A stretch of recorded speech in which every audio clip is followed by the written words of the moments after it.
Pues el día de hoy quiero compartirles este estudio que he titulado Nuestro Señor, Nuestro Señor.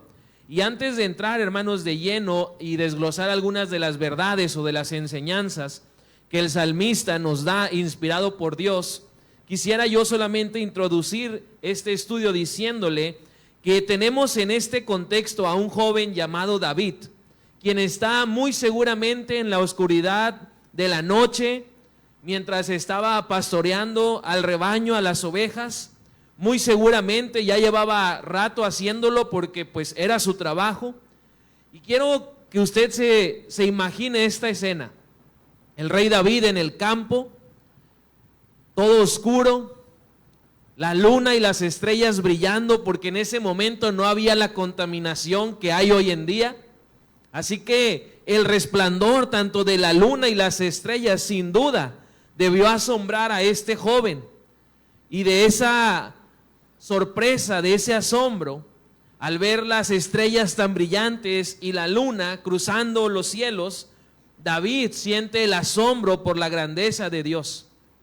Se maravilla al ver la capacidad de Dios para crear semejantes cosas. Y 30 siglos después de que David escribiese estas palabras, yo no sé usted, pero cuando yo veo el cielo, la luna y las estrellas, yo me maravillo al ver la creación de nuestro Dios. Y me uno al salmista diciendo, cuán grande eres, Señor. Crear la luna, las estrellas y hacer que cada día salgan y alumbren y todo esté bajo control.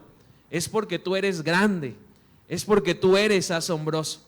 Eso fue seguramente lo que impresionó al salmista al escribir en este salmo.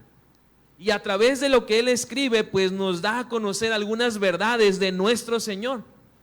Y solamente para que tenga usted un dato interesante de este salmo. El Salmo 8 es un quiasmo. Yo le quiero preguntar, ¿sabe usted qué es un quiasmo? ¿No? Pensé que alguien iba a decir un chiste cuando escuchara esa palabra, porque es una palabra pues algo graciosa, quiasmo. Bueno, en la hermenéutica, no los voy a dormir con esto, hermanos, pero hay varias figuras literarias con las que se escribió la palabra.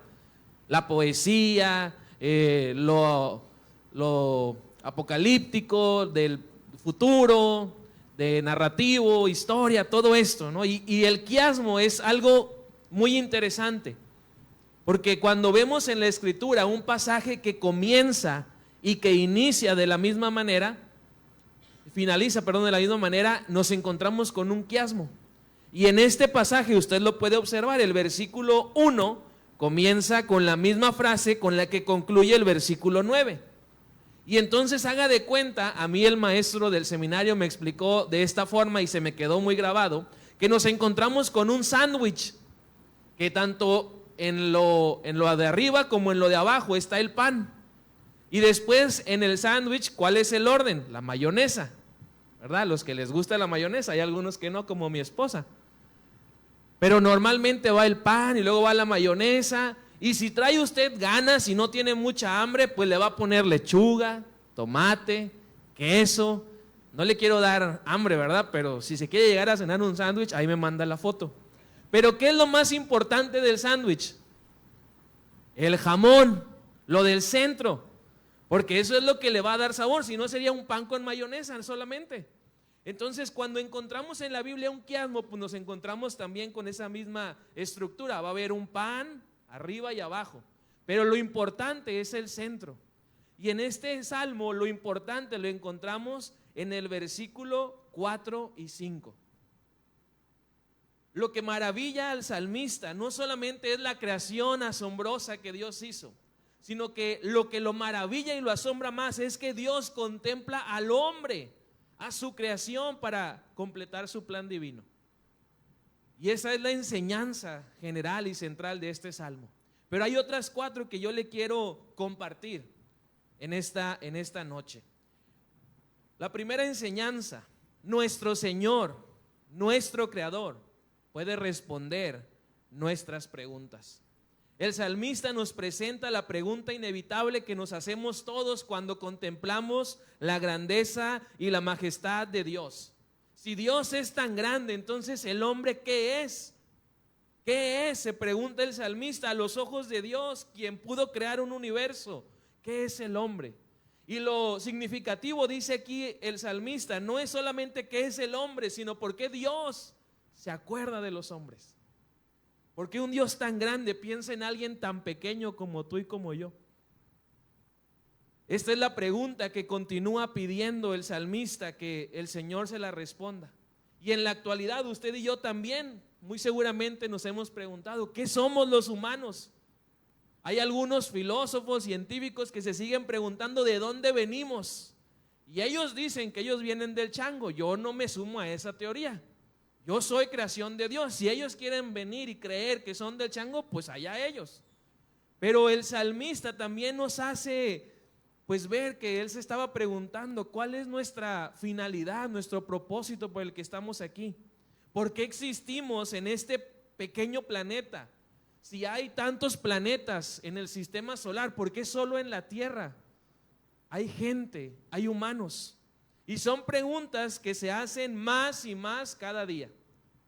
Pero cuando nosotros vemos la enseñanza de este salmo, podemos entender que esas preguntas no las va a responder la ciencia, no las va a responder un científico, las va a responder nuestro Señor.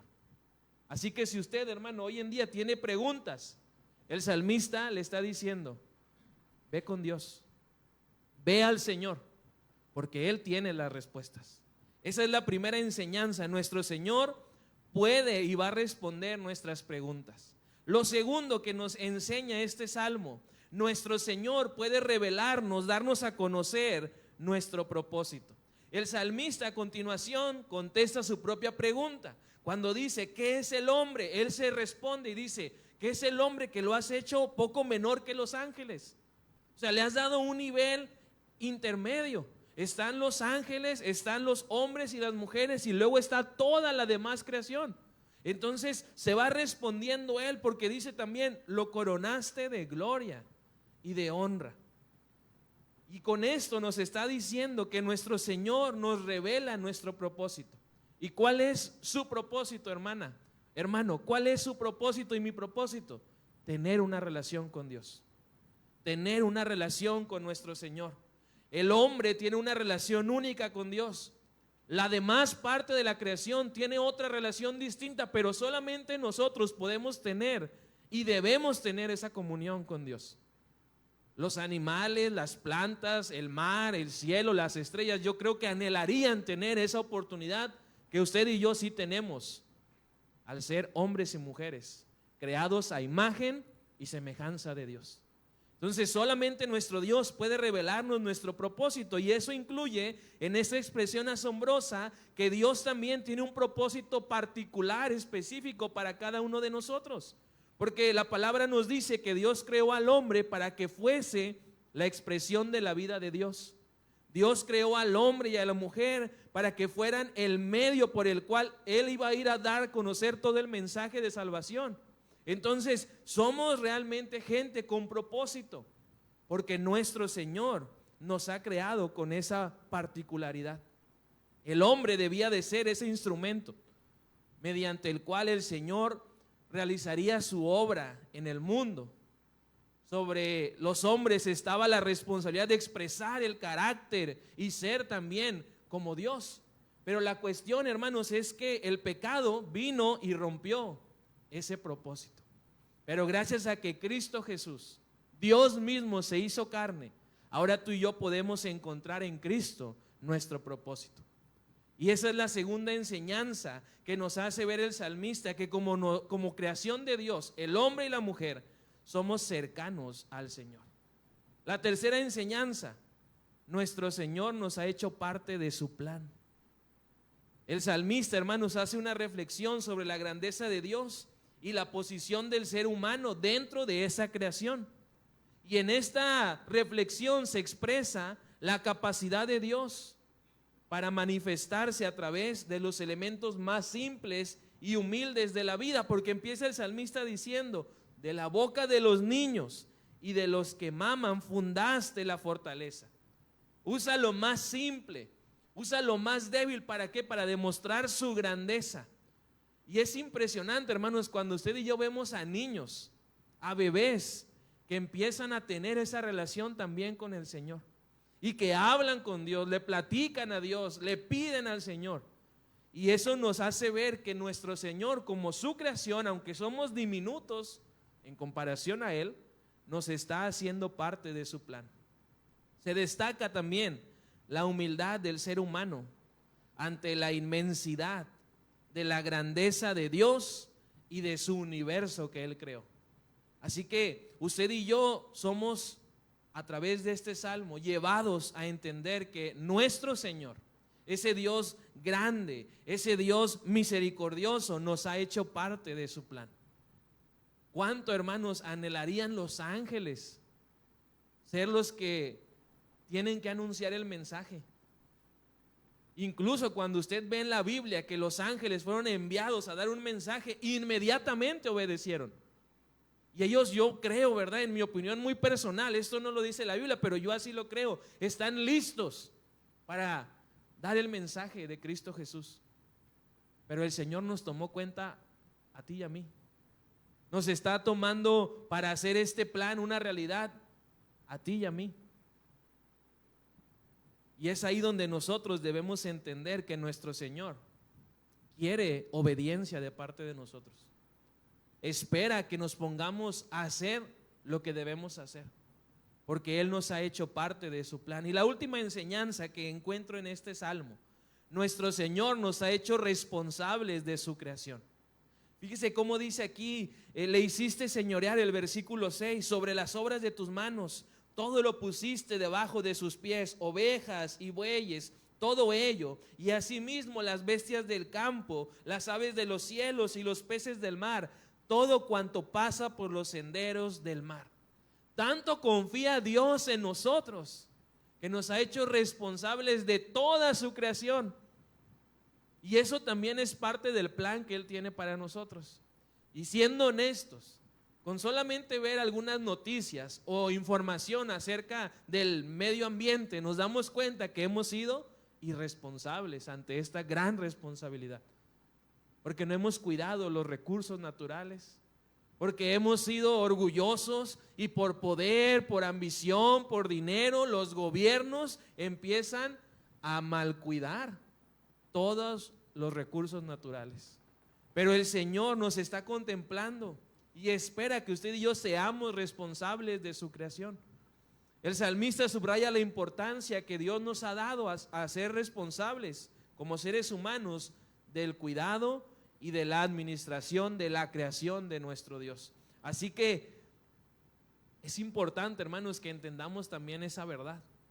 Somos responsables. Dios algo vio en nosotros, algo está esperando de parte de usted y de mí, que muestre que somos responsables de su creación. Y es un recordatorio, hermanos, esta última sección del Salmo, para que usted y yo entendamos la soberanía de Dios, para que usted y yo comprendamos la necesidad que hay, no solamente en la vida, sino en toda nuestra existencia, nuestra convivencia con la creación, de vivir en armonía bajo la voluntad de nuestro Dios. Porque eso es lo que Dios está esperando, ese es su plan redentor. Así que este salmo nos da estas 4 enseñanzas acerca de nuestro Señor. Nuestro Señor responde nuestras preguntas. Nuestro Señor nos revela nuestro propósito.